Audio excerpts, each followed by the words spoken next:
Hello বন্ধুরা, আসসালামু আলাইকুম। আপনারা সবাই কেমন আছেন? আশা করি ভালো আছেন। তো আমি শারমিন, আমিও ভালো আছি আপনাদের দোয়ায়। তো আপনাদের সাথে ছোট্ট একটি ব্লগ নিয়ে আজকে আমি আপনাদের মাঝে হাজির হলাম। তো অনেক ছোট ছোট আশা আল্লাহ অনেক বড় করে পূরণ করে দিচ্ছে ইনশাআল্লাহ আপনাদের দোয়ায়। তো আজকে আপনাদের সাথে আমি যেটা শেয়ার করব, আমার অনেক দিনের আশা ছিল যে আমি ছোট্ট একটি ঘর সুন্দর করে সাজাবো। তো আমি এদিকে একটা ছোট্ট দেখতেছেন যে একটা সুন্দর একটা ড্রেসিং টেবিল এনেছি। আসলে আমার কাছে খুবই ভালো লেগেছে। আমি এটা আগেই ফার্নিচারের দোকানে অর্ডার করে এসেছিলাম। তো ওয়ারড্রোব আর হচ্ছে ড্রেসিং, আপনারা সবাই আমাকে কমেন্ট করে জানাবেন যে কেমন হয়েছে ড্রেসিং আর ওয়ারড্রোবটা। তো আজকে যেহেতু আমার ছুটির দিন, আমি সকালেই ঘুম থেকে উঠে বিছানার চাদরটা উঠে আমি ভিজিয়ে রেখেছি গরম পানি দিয়ে। আসলে গরম পানি দিয়ে কাপড় ভিজিয়ে রাখলে খুব সহজেই ময়লাটা কেটে যায়। তো আজকে আমার হাজব্যান্ডের অফিস খোলা ছিল, তো আমি সকাল সকাল উঠেছি যে অনেক কাজ যেহেতু করতে হবে, নতুন ফার্নিচার এনেছি, এগুলো মুছতে হবে, কাপড় মানে সব গুছিয়ে রাখতে হবে আর কি।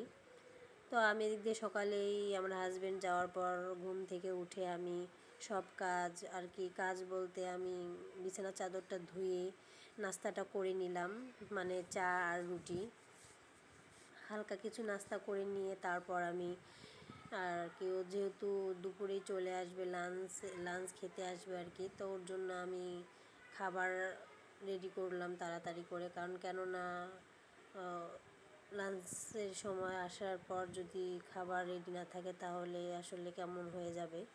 তো আমি এদিক দিয়ে ভাতটা বসিয়ে দিলাম, রাইস কুকারে ভাতটা বসিয়ে দিয়ে আমি যে অন্যান্য কাজ ছিল সেগুলো আমি করে নিলাম।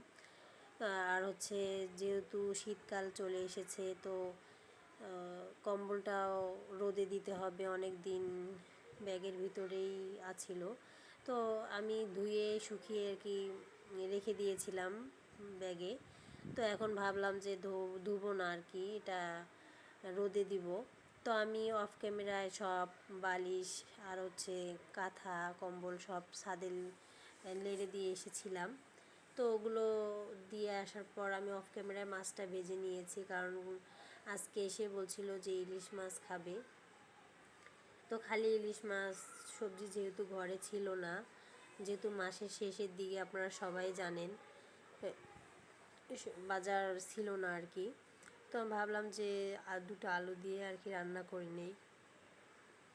তো এদিকে আমি অফ ক্যামেরায় মাছটা সুন্দর করে ধুয়ে কেটে ভেজে নিলাম। তারপর আর কি দেখতেই পাচ্ছেন যে পেঁয়াজ দিয়েছি এখন কড়াইয়ে।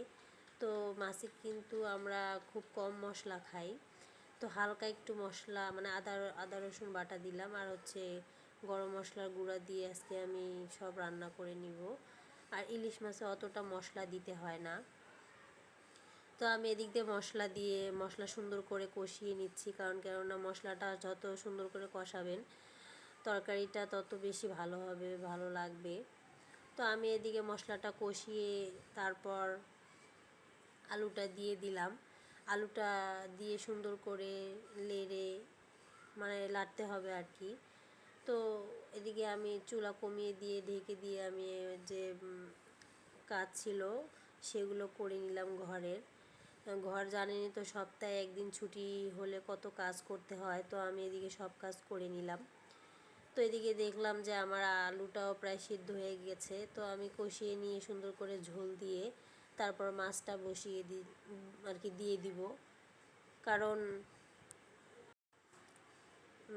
আমার আরও যেহেতু কাজ আছে, কাপড় আর কি ধুতে হবে, তো আমি ভাবলাম তাড়াতাড়ি করেই করে নে। আর এদিক দিয়ে যেহেতু আজকে শুক্রবার, তাড়াতাড়ি আজান দিয়ে দিবে, চলে আসবে, তো আমি মাছটা রাইস কুকারে আর কি ঢেলে দিলাম।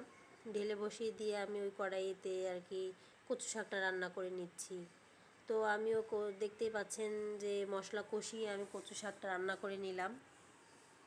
তো কচু শাকটা আমি বসিয়ে দিয়ে আমার যে কাপড় ছিল সেগুলো আমি ধুয়ে দিয়ে ছাদে অফ ক্যামেরায় ধুয়ে ছাদে নেড়ে দিয়ে এসেছি।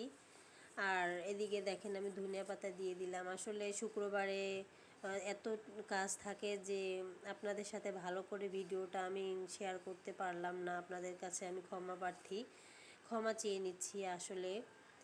তো আমার জন্য সবাই দোয়া করবেন, আপনারা সবাই ভালো থাকবেন, আমি দোয়া করি। আমার কথায় বা ব্লগে যদি কোনো রকম ভুল পেয়ে থাকেন আপনারা অবশ্যই আমাকে ক্ষমার দৃষ্টিতে দেখবেন। আমি আপনাদের কাছে ক্ষমা চেয়ে নিচ্ছি।